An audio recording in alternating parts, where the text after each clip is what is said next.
Je m'appelle Luca Rocco Magnotta. C'est mon nom Italian style. Un pur nom de star, je trouve. Je suis une star d'ailleurs. Le monde entier me connaît depuis qu'on m'accuse d'avoir massacré un étudiant chinois, Yulin, avec un pic à glace, avant de le démembrer, de faire l'amour avec les morceaux et d'en manger certains. One Lunatic One I Speak, la vidéo a fait le tour du monde. Sur Facebook, elle a même eu 600 likes avant qu'il ne la retire. Parfois, je m'appelle Vladimir Romanov, puisque je suis d'origine russe du côté de ma mère. Je m'appelle aussi Eric Clinton Newman, c'est mon nom canadien. En fait, je suis multiple. J'ai plusieurs personnes qui cohabitent dans le même corps. Le plus beau corps que vous puissiez imaginer. Bon là, je suis pas au top, mais je reste quand même mignon, non ? Surtout pour un monstre.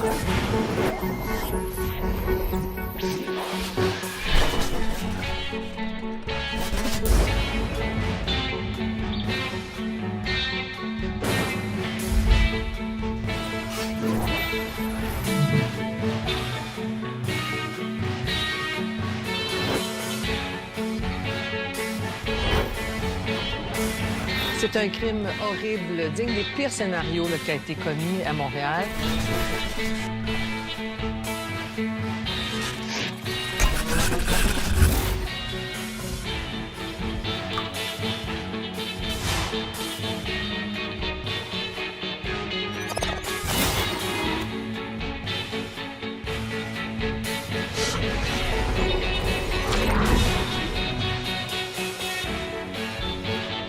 In the beginning, it's fun. You're just like, you know.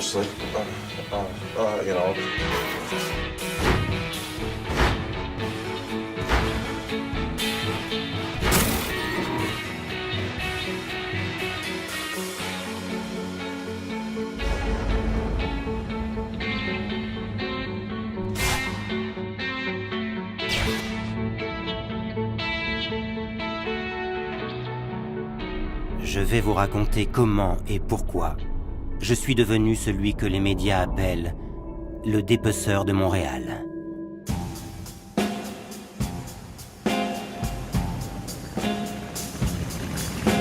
Internet, c'est ma vie. C'est sur Internet qu'elle s'est déroulée et c'est à cause d'Internet que je me suis fait gauler. Quand cohabitent en soi autant de personnes différentes, Internet leur permet de s'exprimer toutes. Je me suis fait repérer connement, en entrant dans ce cybercafé de Berlin, le Spetkov Café.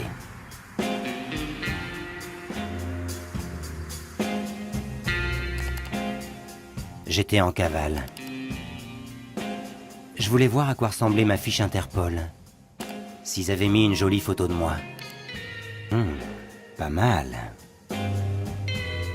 Et puis surtout, envoyer un message à mes fans.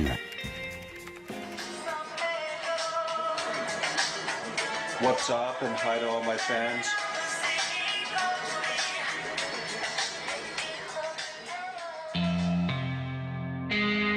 C'est là que ce Turc qui tient le cybercafé m'a reconnu. Il m'a balancé aux flics.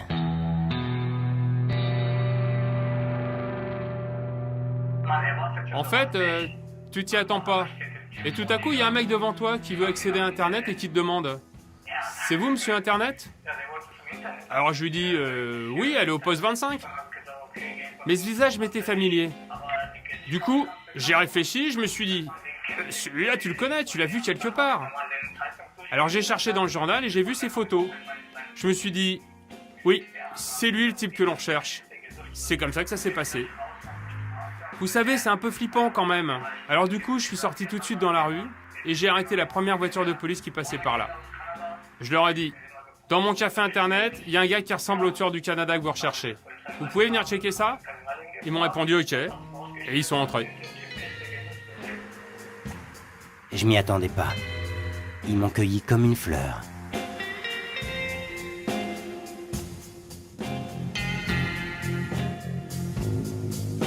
Le jour où je me suis fait gauler, je m'appelais Tramel. Le même nom que Sharon Stone dans Basic Instinct. J'adore ce film. Je l'ai vu des milliards de fois. Je me bourrais la gueule la nuit avec ma belle-mère en le regardant en boucle. Un soir, on était encore en train de le regarder et ma belle-mère m'a montré ses seins. Et là, on a fait l'amour. Pendant que mon père était à côté. Je me suis souvent déguisé en Sharon Stone.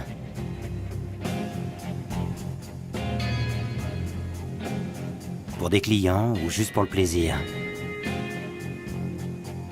Je suis aussi sexy qu'elle, non? Et puis avec Sharon, on a un autre point commun. On adore les pics à glace. Regardez la vidéo. Vous serez frappé par le style des plans. On dirait qu'ils sont calqués sur ce Basic Instinct. Sauf que là, après, la victime se fait découper en tronçons. Sinon, c'est le même scénario. T'attaches la victime au barreau du lit, tu te mets à califourchon sur lui, et quand il est bien chaud, schlac, tu le plantes.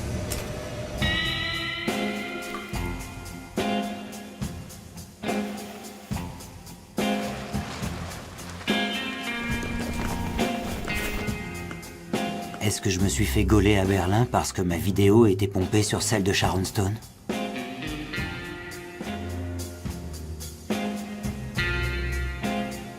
Est-ce qu'il y a un copyright pour les meurtres?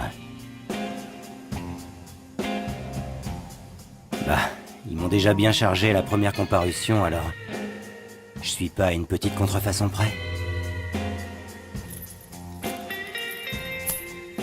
Il y a quand même un truc que je comprendrai jamais. C'est votre hypocrisie.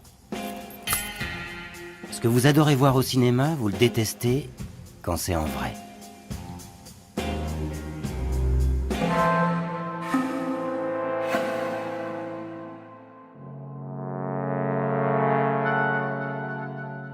Bien, les policiers de Montréal poursuivent leur enquête au lendemain de cette importante découverte au parc en Grignon. Félix, c'est une tête qui aurait été retrouvée en bordure d'un des étangs du parc. Comme moi, vous avez adoré dans Seven, quand Brad Pitt reçoit la tête coupée par la poste. Mais vous trouvez horrible l'idée qu'on ait retrouvé la tête de Yulin dans le parc en Grignon.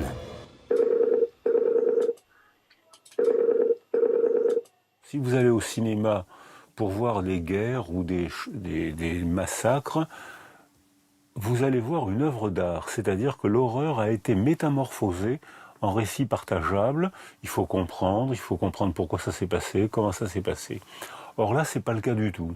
Là, c'est l'horreur crue, non métabolisée, non sublimée, qui est directement exposée. Là, c'est l'horreur, c'est l'horreur pour le plaisir de l'horreur, c'est-à-dire qu'il n'y a pas de sublimation du tout, il n'y a pas de processus névrotique, puisque la sublimation qu'on partage tous, votre serviteur aussi, c'est la transformation de l'horreur. Et là, il n'y a pas de transformation de l'horreur, il y a exposition de l'horreur. Alors, qu'est-ce qui s'est passé? C'est que c'est hier, finalement, en fin d'après-midi, dans le parc en Grignon. C'est énorme. Pour ceux qui ne connaissent pas l'endroit, c'est dans l'ouest de la ville, 110 hectares.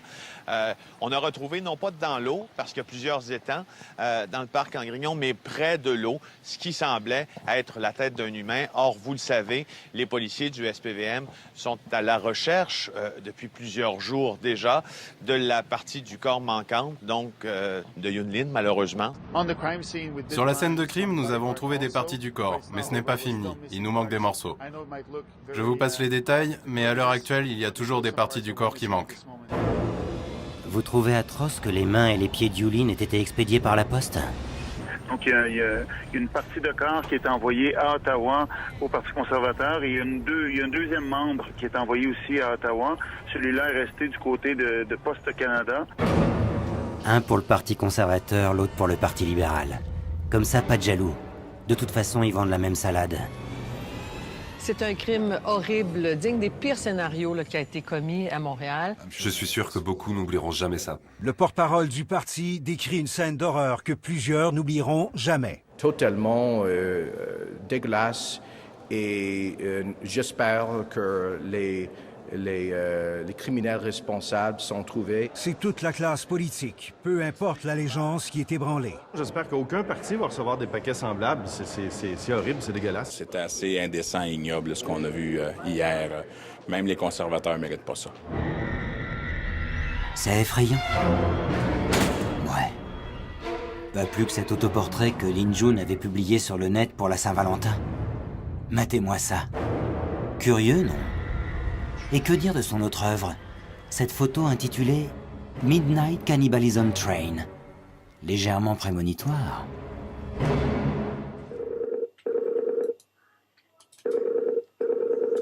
On sait qu'il y avait une relation, une connaissance, donc ces gens-là se connaissaient.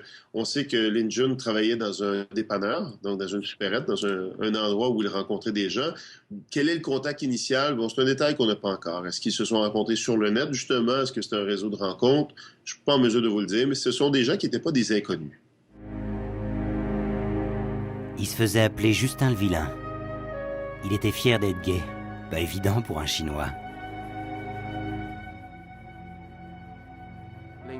Lin est tellement gentil, tellement mignon, tellement exceptionnel. C'est tellement triste. Plutôt solitaire et triste d'être à 33 ans le plus vieux de sa classe à l'université. Les étudiants l'appelaient Tonton. Son but dans la vie, c'était de trouver le grand amour, l'âme sœur. Ça aurait pu être moi. Hé, Lin, le dicton dit vrai? Tout ce qui vous arrive vous ressemble.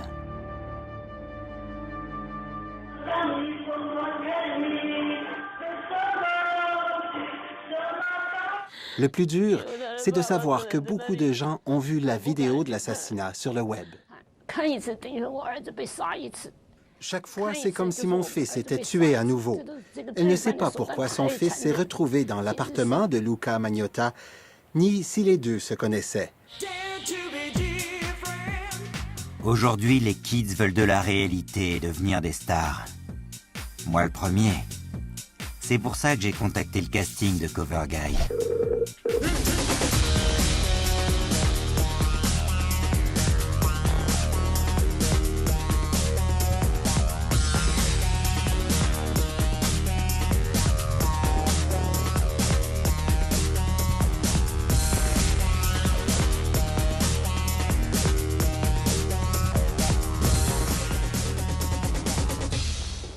Hi, my name is Luca.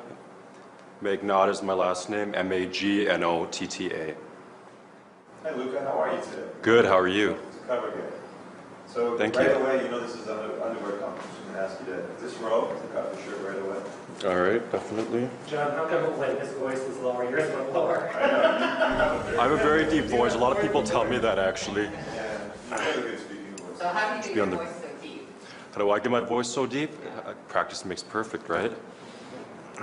You got kind of a Ryan Philippe vibe going on. A lot of people tell me that, like, they remind me of, like, 54, that movie, you know? Yeah, he So- happens to be one of my favorites, too. A lot of people tell me I'm really devastatingly good looking, so.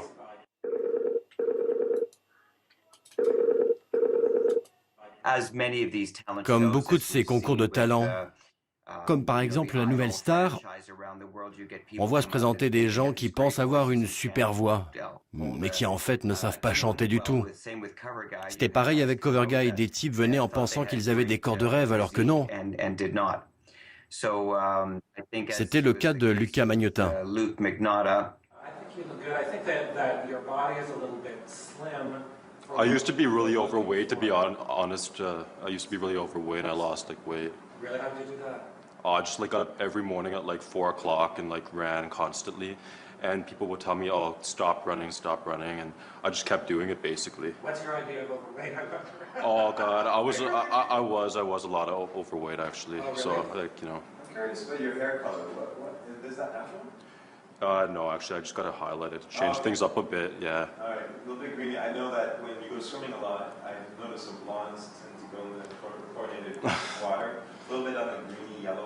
Yeah, that's what happened to me. Yeah, for sure. Yeah, definitely. Shine.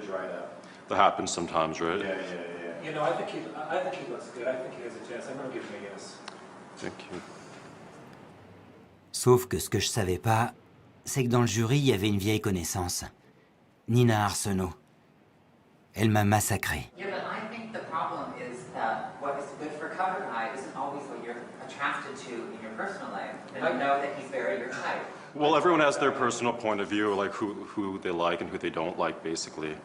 I just don't think he's beefy enough for cover guy. I don't think you have the musculature yet. I definitely can gain weight. Yeah, I know you say you can gain weight. But you don't think I can. How much weight can you gain in 2 weeks? I can gain muscle. Everybody can do it. I can gain muscle. I can work out. I'm very determined, and every goal that I put my mind to, I surpass.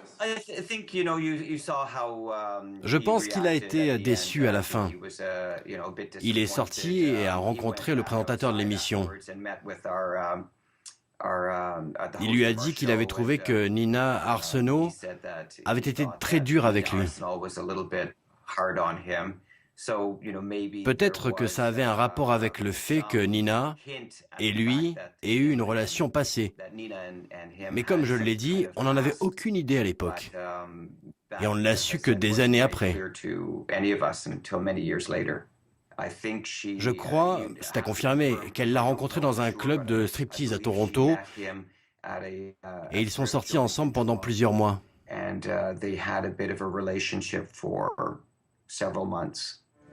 J'ai eu l'impression que Lucas était une personne qui n'avait jamais connu l'amour.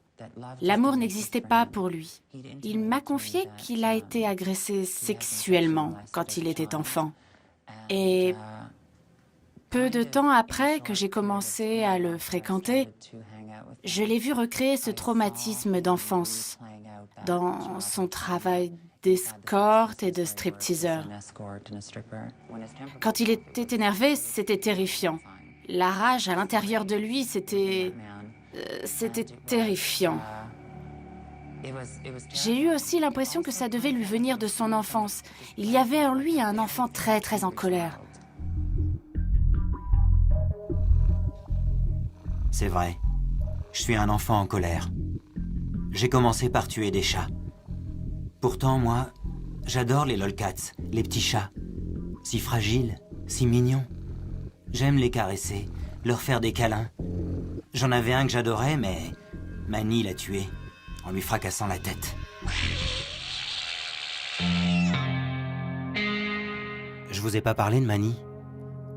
C'était mon maître. Il a fait de moi ce qu'il voulait. Mais ça, on y reviendra plus tard. À ma façon, je suis un petit chat. Et j'ai souvent été maltraité.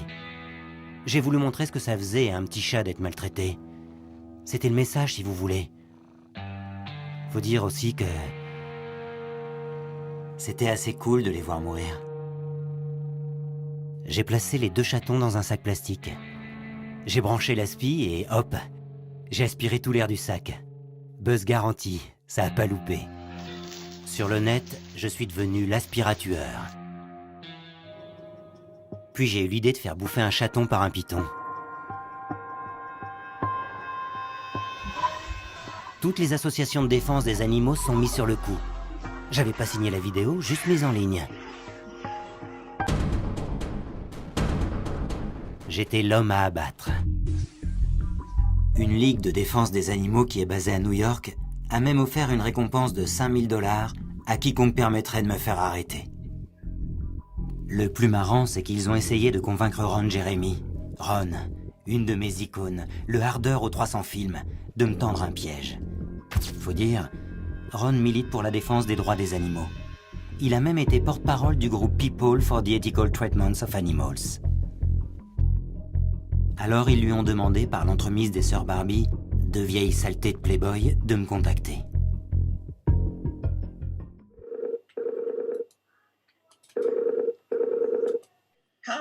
Et si on utilisait Ron Jeremy pour appâter Luca Magnotta, le tueur de chatons, en lui faisant croire à un rôle dans un film porno? Parce qu'en fait, il voulait devenir star du porno. Et je me souviens qu'après j'ai demandé à Ron Jeremy, « S'il te plaît, est-ce que tu peux jouer le jeu? Par contre, je crois qu'il est gay. » Il m'a répondu, « Oh mon Dieu, je fais que des films pour hétéros. » Je lui ai dit, « Ron, s'il te plaît, c'est important. On veut l'arrêter, pas l'engager. » Il a été soulagé, mais finalement il s'est dégonflé. En fait, il avait peur. Il est très drôle. Il avait peur que Magnotta se fasse arrêter pour cruauté faite aux animaux, puis qu'il sorte de prison, qu'il revienne pour le tuer et le manger. Ben oui, il était cannibale. C'est là qu'un journaliste anglais, plutôt sexy en plus, a absolument voulu me rencontrer. J'étais à Londres à ce moment-là. Il voulait comprendre à propos des chats. J'ai accepté, évidemment. Je refuse jamais les interviews. C'est mon péché mignon.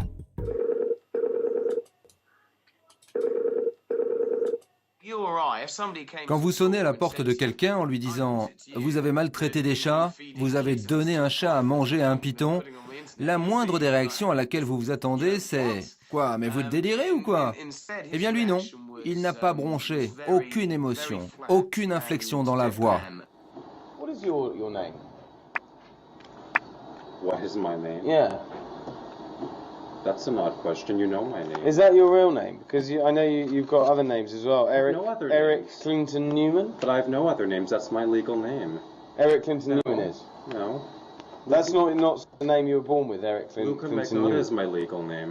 I Right. legally changed it. So where's Eric Clinton Newman? That was your original birth name, was it? I changed my name legally, and for years, my legal name on all my documents has been Luca Magnotta. That's the only name that I go by. I go by no other name. Why would you write about the fact that you can pretend to be someone you're not on the internet? People frame me, so isn't that logical to try to defend myself? Think about that. But they're not. But that does make they're sense, not. They're doesn't not it? pretending But you're to not be answering someone they're me. not. You're not answering. But they're not pretending to be someone But they're you're not. Well, they're pretending to be me. People are pretending to be you. Isn't that obvious? Oui, ça s'est mal passé. Je l'avais prévenu, je m'arrêterai plus. J'ai toujours été fasciné par les serial killers.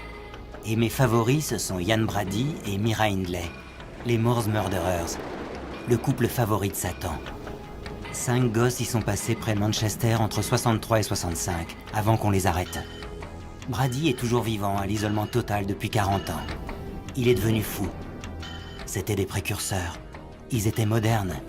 Ils ont enregistré leur meurtre sur des cassettes audio, en mettant à la fin comme signature cette chanson que j'adore. Le petit tambour.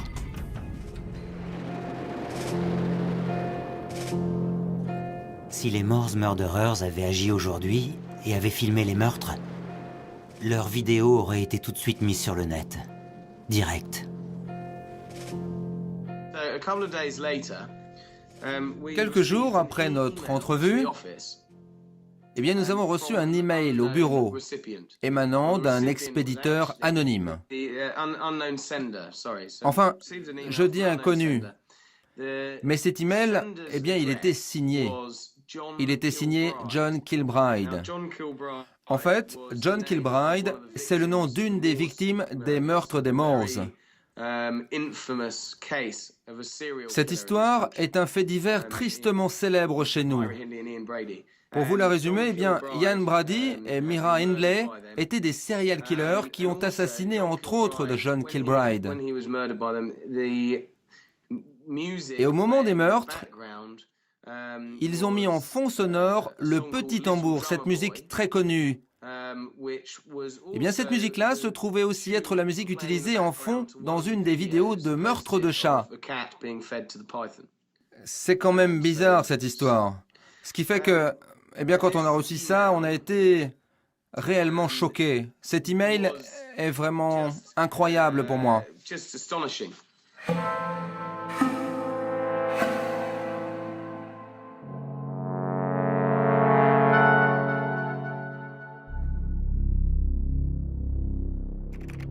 J'avais mis les choses au point 3 mois avant sur mon ultime blog. Il est pas craquant, mon petit cul? Désormais, je serai Luca Magnotta, Pornstar, pyromaniaque, tueur en série, nécrophile, cannibale. Il y a tout sur Internet. Internet, c'est Dieu. C'est un Dieu païen.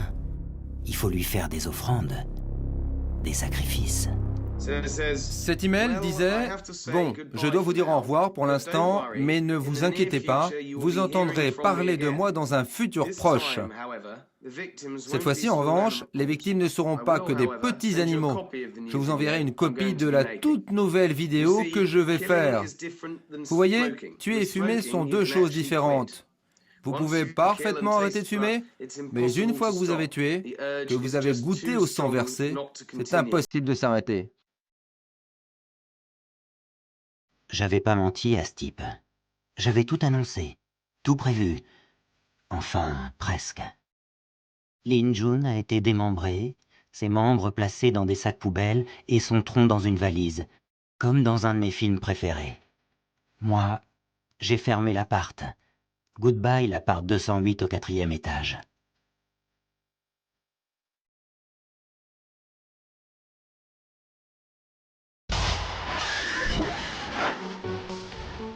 Au revoir le boulevard des Caries et la côte des Neiges. J'allais m'envoler, changer d'identité. Mais il y a eu un petit souci. Mardi, on nettoyait dehors et on a remarqué qu'il y avait une valise, juste là. Je suis allé trouver un voisin et je lui ai dit « Regardons un peu ce qu'il y a dans cette valise ».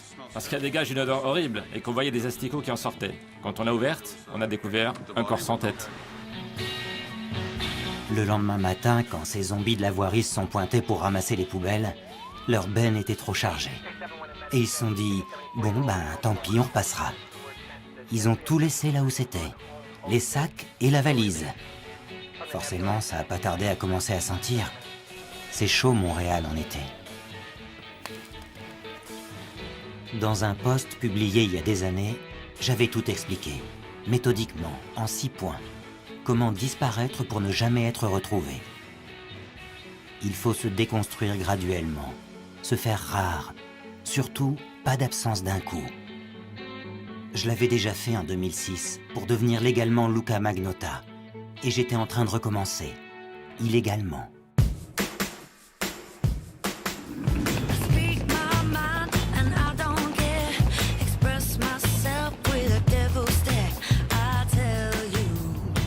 Qu'est-ce que vous pensez que je foutais en Europe? Du tourisme? Pour passer du bon temps? Non, je me forgeais une nouvelle identité. J'ai pris le bus pour Berlin, direction le quartier le plus pourrave. Ma fuite, les médias ont dit qu'elle était sacrément organisée. Envolé Luca Magnotta. Désormais, c'est le dénommé Tramel que les flics d'Europe allaient tous rechercher. Tramel, le même nom que Sharon Stone dans Basic Instinct. Quand j'ai posté la vidéo sur Best Gore, personne n'y a cru. Fallait voir les commentaires des geeks. Génial, mec, les effets spéciaux. Comment t'as fait pour que ça le fasse autant? Pour amorcer la pompe, 15 jours avant, j'avais commencé par poster moi-même cette photo prise chez moi avec mon pic à glace, sur plein de sites, et poster plein d'alertes sous différents pseudos. Par exemple, le 19 mai, sous le pseudo de Baby Maggie 11, j'écris « Il y a une vidéo qui flotte quelque part dans le Tor, le Deep Web, qui montre un garçon d'environ 19 ans, en sweat violet, qui massacre quelqu'un avec un pic à glace. J'ai pas encore vu la vidéo, mais elle est très dérangeante, car elle montre des actes de nécrophilie, de cannibalisme et d'autres trucs à vomir. Apparemment, ça a été filmé à San Francisco. On ne connaît pas l'identité du garçon, mais ce genre de vidéo, c'est de la commande, et ça rapporte un max de blé. Est-ce que quelqu'un a vu cette vidéo, ou qui peut me filer le lien? Pour lancer le buzz, il n'y a pas mieux. Tous les cinglés de la Terre fréquentent le Tor. Ils attendent, ils s'excitent à chercher. Le Deep, c'est la porte de l'enfer. C'est l'hypermarché secret. Tu veux quoi, mec? Des gosses? Des explosifs? Des secrets d'État? Bienvenue dans le Deep. Tyler, hi, I'm Dr. TC, and I'm guessing that your teacher sent you here to talk because you were misbehaving. Tell me something about yourself. Alors quand j'ai mis la vidéo en ligne, elle a explosé. Au procès, on me dira qu'entre-temps, j'avais trouvé Lin Jun et que je l'avais tué, et découpé, et mangé. C'est sûr, c'est ce qu'on appelle un meurtre avec préméditation. Ils vont me le mettre sur le dos. Je risque de le payer, au prix fort. Sauf que cette vidéo, je l'ai dit, c'était une commande. Mais ça a pas loupé. La vidéo a été un putain de hit.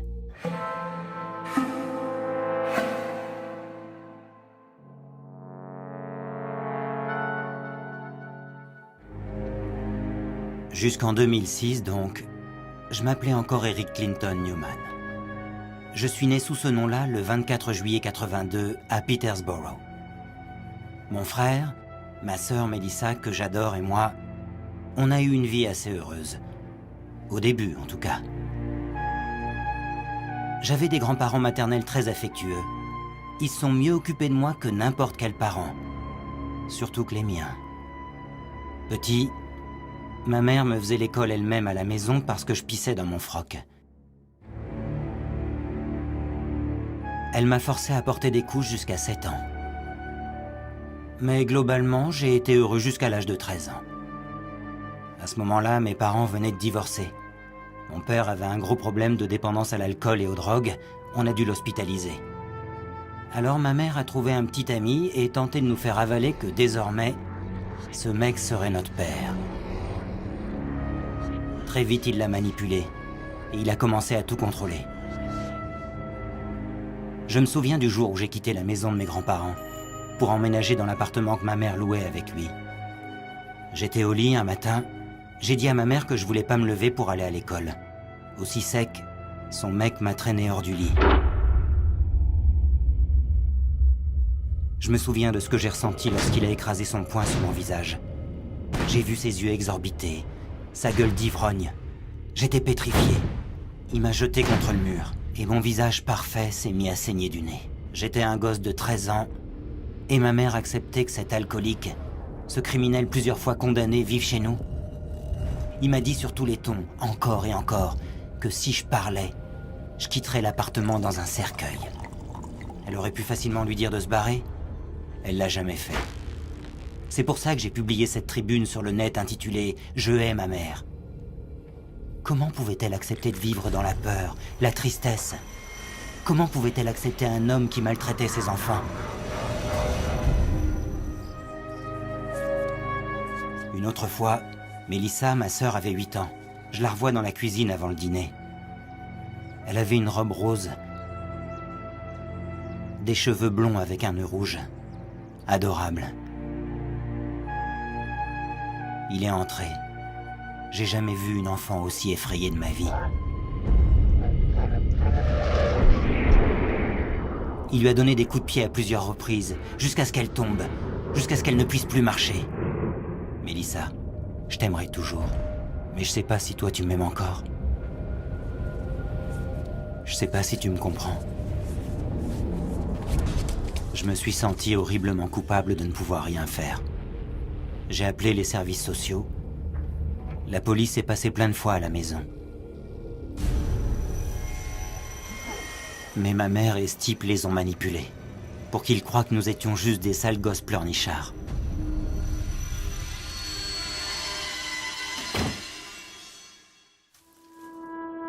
Alors j'ai trouvé refuge auprès du vigile de notre quartier. Il savait ce qui se passait. Je comptais sur lui pour intervenir. Et il l'a fait. À sa façon. Il a fini par m'agresser sexuellement. Il y a beaucoup de gens qui vivent des choses difficiles dans leur enfance, beaucoup, qui vivent des choses même pires que ce que Magnotta a pu vivre et qui ne développent pas une personnalité comme la sienne. Et il y a beaucoup de gens qui ont une personnalité comme la sienne, qui gardent une certaine autocritique et qui n'agissent pas leur fantaisie ou qui n'agissent pas de façon dont lui a agi.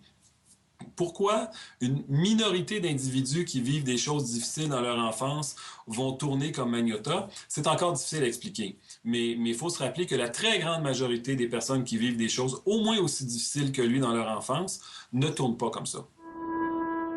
D'une certaine façon, cette douleur, cette honte, Cette peur, c'est ce que j'ai recherché par la suite dans ma vie.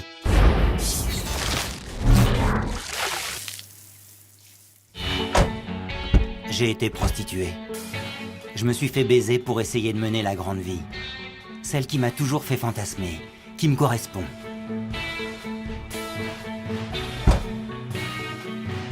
Cette vie rêvée que je m'inventais sur le net. Cette vie qui m'a permis, entre autres, de payer des pures vacances de luxe à ma mère. Et comment elle m'a remercié? Vous l'avez entendu me défendre dans les médias, vous?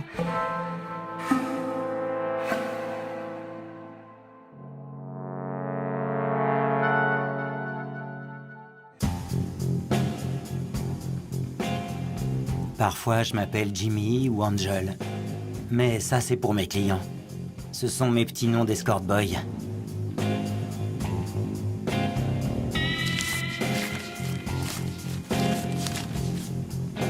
Voilà une de mes pages sur un site de rencontres gays. Là où vous auriez pu me réserver pour un moment à 200 $ canadiens. Pour un week-end, c'était 1200. J'ai passé des sales week-ends. Je me suis fait mon premier petit Canadien. Quand Justin s'est déshabillé, j'ai été agréablement surpris. Il était jeune, bien monté, mignon, avec un de ses culs.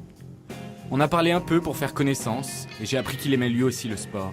J'aime bien ce garçon. Bon, après la tchatch, c'était l'heure de rigoler un peu au lit. On s'est un peu amusé, puis je lui ai bouffé le c***. Vous allez adorer ce petit Canadien, il est hot.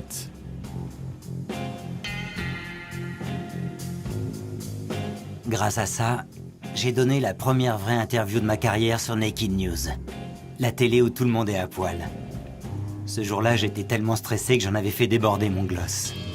Jimmy, you're an escort, correct? You enjoy your work? You know, I'm not standing on a street corner soliciting in any way, like I'm not a hooker, you know, like, you know, a car drives by, you know, $20, like, you know, something like that. Right. You know, I'm like, it's really high end, high class, you know, clientele who I cater to. Right. And, like, you know, I don't really tell a lot of family and friends because, you know, the stereotype that's associated with it, you know. It's just not acceptable in our culture, basically. Right. You know, oh, he's an escort, he's a drug addict. You know, he's standing on a street corner. You know, he's addicted to everything under the sun, right? Right, but that's not your experience as an escort. No, my experience as an escort, I've you know traveled all over the world. You know. I don't have to be a stripper anymore, thank God. You know, I get to, you know, meet, like, you know, really influential people and, you know, a lot of, you know, great people around the city and internationally and, you know, do like a lot of, like, high-end things I would never be able to do in another profession. You know what the best part is? The best part about being an escort is I'm my own boss. I get to pick my own hours. And make a lot of money. I see about you know 4 or 5 people a day. Sometimes my biggest largest amount of people who I've seen in one day have to be 9 people. I see. I'm tired just thinking about it. I'm tired experiencing it. You know, and you know, in the beginning it's fun. You're just like you know, just like you know, fucking, you know, and it feels so good. And after, when you're at the end of the day, you're just like, oh my God, I can't do it anymore. You just need like a crane to put it up, you know. At the end of the day, it's just like, come on, it's like next, you know. Ouais. Le souci, c'est que sur les sites d'escorte, les clients avaient la possibilité de commenter ma prestation. Il dit que sa bite fait 25 cm, alors qu'elle est plutôt à 20.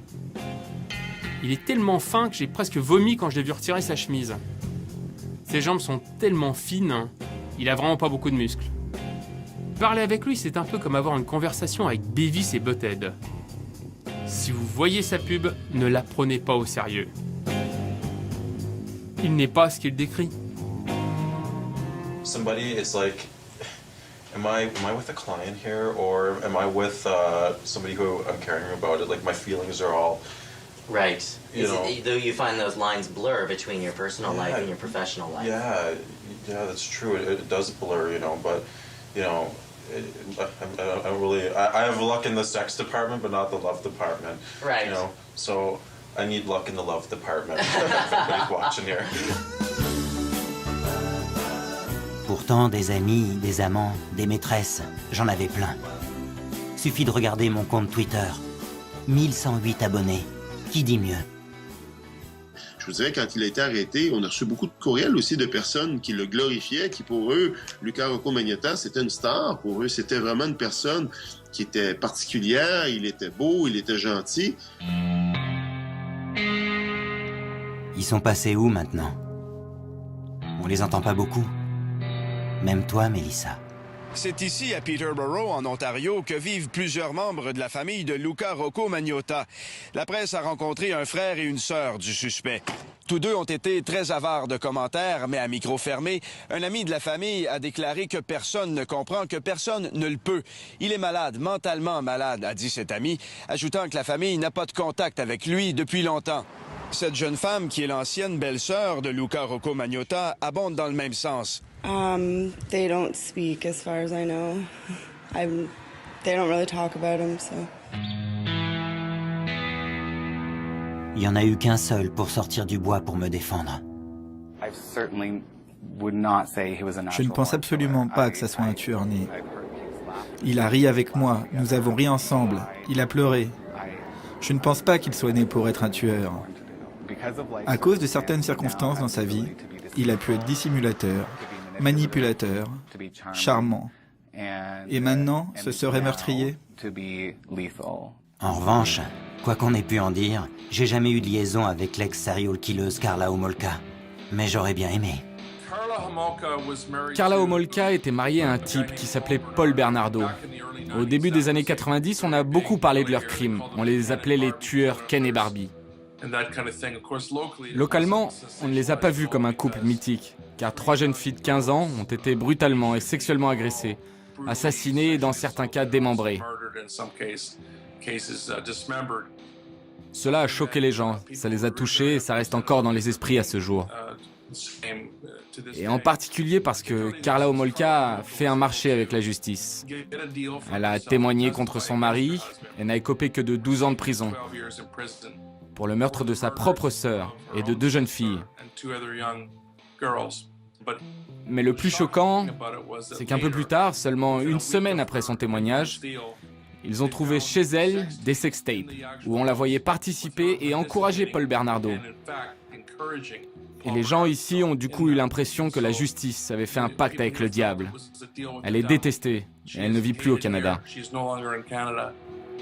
Elle a purgé sa peine et refait sa vie en Guadeloupe, sous un autre nom. La vérité, c'est que j'aurais rêvé de la rencontrer, d'avoir une liaison avec elle. Elle aurait eu tant de trucs à m'apprendre. Il essayait de ressembler à Paul Bernardo. Il s'est teint les cheveux en blond, et je pense que c'est une de ces personnes qui est obnubilée par la célébrité, mais de façon macabre et bizarre. Il s'est créé dans son esprit une sorte de personnalité Paul Bernardo, parce qu'il voulait avoir l'air d'être le type d'homme qu'aimait Karla Homolka. Alors j'ai lancé moi-même le buzz sur le net, en faisant croire qu'on était ensemble. J'ai même posté cette photo de moi avec ce bébé, en laissant entendre qu'il était de Karla, pour mieux démentir après, dans cette interview au Toronto Sun. My modeling career is kind of going downhill, basically, these days, to be honest with you. And it's all because of this whole rumor of you dating Karla Homolka. This is the thing that's... The rumors destroyed my life, basically, and I've been receiving death threats. My address is posted, that's why I had to move. I want my Pomeranian back. It was taken out of my SUV. I'm about to have a nervous breakdown here. My reputation is completely ruined. I just want everybody to set. I want to set the record straight that me and her have absolutely no connection. He's a pathetic character, but he wasn't. C'est quelqu'un de pathétique, mais il n'était pas déplaisant. Il me donnait l'impression d'une âme égarée, qui avait besoin d'aide, peut-être d'une cure de désintoxication. Il a créé une rumeur pour ensuite la contredire lui-même. Aucune des deux n'était vraie, mais c'était une façon très intéressante d'attirer l'attention de la radio, de la télévision et bien sûr d'Internet. Mais à la fin, les gens ont compris son numéro. People caught on to his act.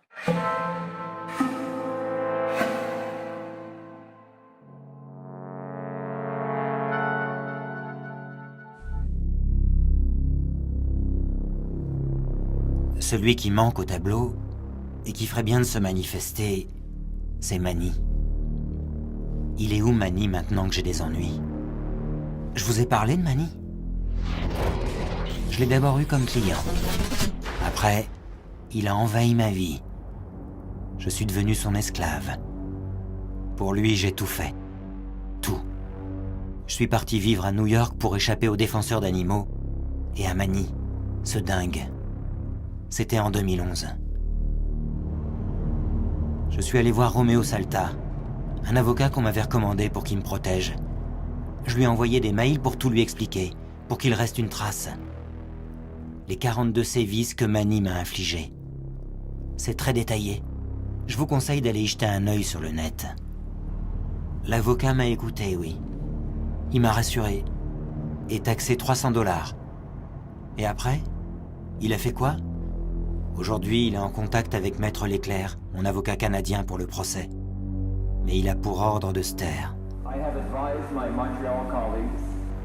J'ai conseillé à mes collègues, à ma droite et à ma gauche, de ne faire aucun commentaire. Des commentaires seront faits pour le juge au moment du procès.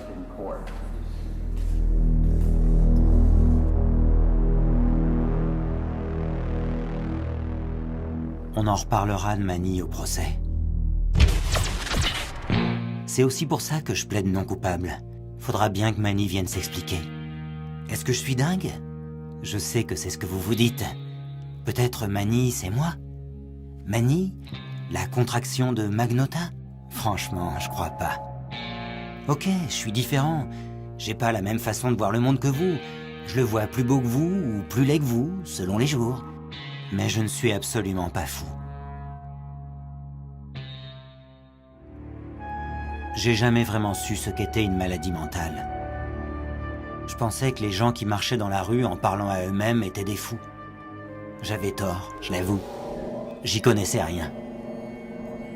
Je suis maniaco-dépressif. Je suis bipolaire. Je me suis souvent demandé pourquoi parler librement de nos faiblesses nous fait si peur. Je suis un survivant de la maladie mentale et j'en ai pas honte.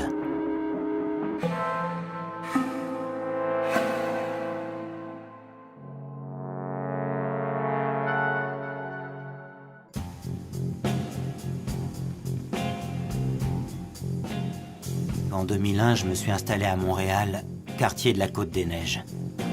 Il y a plus glamour. J'avais trouvé un petit taf de danseur dans un bar gay. Enfin, danseur, c'est un grand mot.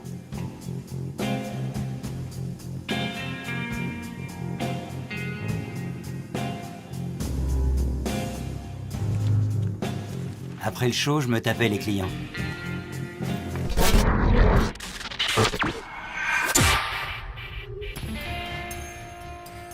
Financièrement, je ramais sévère. Alors j'ai commencé à faire le con avec les cartes bleues des clients. Et en 2004, j'ai pris 9 mois avec sursis. J'avais fait $17 000 de fraude. Alors j'acceptais tout. Même les trucs les plus crades avec les mecs les plus pourris. Et la vérité, c'est que j'aime ça. Je suis masochiste, comme je l'ai dit sur le net.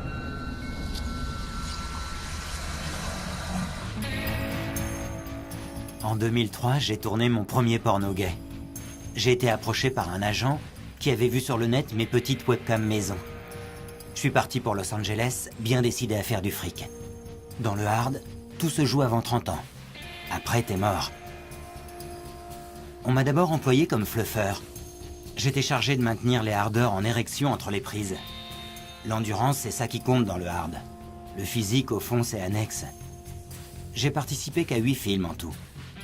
Des images qui sont là en téléchargement gratuit pour l'éternité. C'est ça le net. Mais de là à faire de moi la gay porn star, ça, c'est les médias, hein. Ça fait vendre.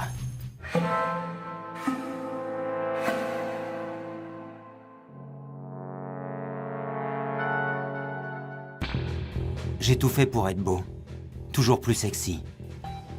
Adolescent, peeling au laser contre l'acné. À 20 ans, je me suis fait refaire les paupières. Injection botulique autour de la bouche et implant capillaire. J'étais fin prêt pour tenter ma chance au casting de Plastic Makes Perfect, un show de coaching de chirurgie esthétique. Right under my eyes here I had done. Right. And now you can't even tell that they were No. puff bags. And my nose is What was completely it, you straight. You know, because it used to be over to the side.